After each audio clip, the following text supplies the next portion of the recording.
পটভূমি, সেই গ্রামে কুয়ারির স্কুল দেখা যাচ্ছে লক্ষ লক্ষ টাকার অভিযোগ আসছে তছরূপের, ভোকেশনাল কোর্স বলুন এবং সেই স্কুলের বিভিন্ন প্রকল্পের টাকা তছরূপের অভিযোগ আসছে।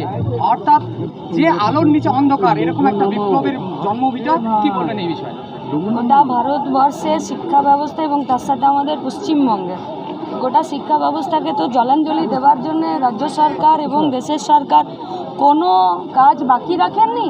সেটা বটুকেশ্বর দত্তের জন্মভিটে হোক, আর আপনি যে স্কুলে ছোটোতে পড়েছেন সেই স্কুল হোক।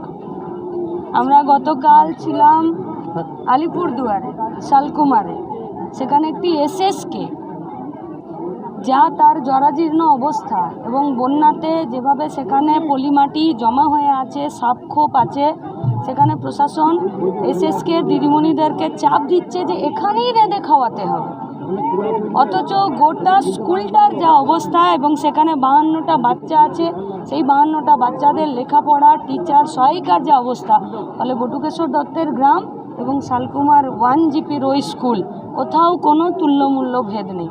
আসল কথা হচ্ছে সরকারের ইনিশিয়েটিভ এবং সরকারের লক্ষ্য। সরকার গোটা ভারতবর্ষের এবং পশ্চিমবঙ্গের শিক্ষা ব্যবস্থাকে বাঁচাতে চায় না। শিক্ষা ব্যবস্থা বাঁচলে ইনকলাব যাত্রা হবে, শিক্ষা ব্যবস্থা ডুবলে পঞ্চায়েতের ভোট লুট হবে। মীনাক্ষী বলছি, দুর্গাপুর বেসরকারি যে মেডিকেল কলেজ, সেই মেডিকেল কলেজে ডাক্তারি পড়ুয়াকে ধর্ষণের অভিযোগ হয়েছে এবং ক্যাম্পাসের বাইরে পরিচিতের সঙ্গে খাবার খেতে যাওয়ার সময় বহিরাগত তারা আক্রান্ত বলতে, কি বলবেন? সেখানে আমাদের কমরেডরা পৌঁছেছেন। গোটা দুর্গাপুরটা এবং আসানসোলটাতে এখন যারা সমাজ অপরাধী তাদের দাপাদাপি চলছে, কারখানা বন্ধ হচ্ছে, মাফিয়াদের দাপাদাপি এবং পুলিশ প্রশাসন স্যারেন্ডার করে দিয়েছে। ফলে তো যা হবার তাই হচ্ছে। আর দুর্গাপুর শিল্পের এলাকা, দুর্গাপুর স্কুল কলেজের পড়ুয়াদের বাইরের বহু জেলা থেকে, রাজ্য থেকে পড়তে আসে। তার মানে পরিষ্কার বোঝা যাচ্ছে যে নিরাপত্তায় কতটা ফাঁক।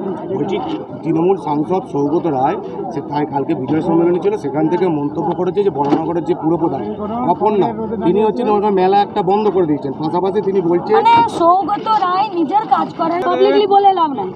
দিদি, নর্থ বেঙ্গলের বন্যায় দেখা যাচ্ছে বিজেপি সাংসদ মার খাচ্ছে, সেখানে তাদের জেড ক্যাটাগরি নিরাপত্তা, সেখানে আপনার কোনো নিরাপত্তা নেই। সেই পরিস্থিতিতে আপনি গোটা নর্থ বেঙ্গল চলতে বেড়াচ্ছেন, এর কারণটা কি বলবেন? গোটা পার্টি, গণসংগঠন, শ্রেণী সংগঠন, কৃষক, শ্রমিক, ক্ষেতমজুরের সব নেতৃত্বরা শুরুর দিন থেকে প্রতিনিয়ত সেখানে কাজ করছেন।